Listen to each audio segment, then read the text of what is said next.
What That led was you it. to No, but what led you uh, to the jazz part, Walter? What led you to the jazz part? Because you mentioned artists like Donny Hathaway, Roberta right, Flack, Marvin Gaye. right. These are more individuals that were growing up during the Motown area. But this is where I'm about to go with this. And you can shed some light into that. You heard about the Berry Gordy's, the Temptations and the Right, Motown, right.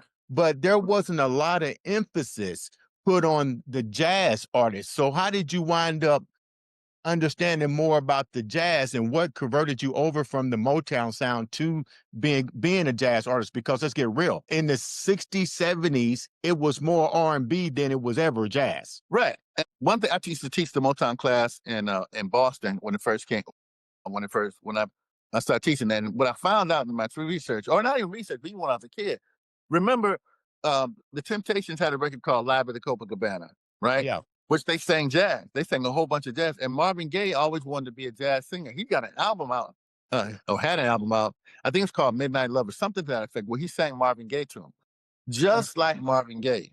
So I'm in that section where I'm listening to Marvin Gaye. My father's listening to Nat King Cole. I'm Right. putting them both together. If you listen to what else? Grover Washington Jr.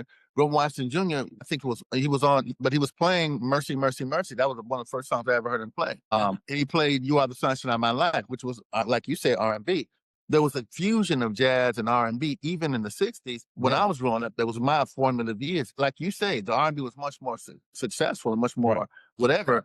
But still, that moved me more than anything else was the fusion of the two elements, right? So that's how I came up. And not only that, but the third element was Latin music because I was down here and I played in a band called, like I said, called Los Elegantes. So when I'm playing, we're playing this music, we're also playing in what they call cumbias, rancheras, and all that kind of. I learned how to speak Spanish.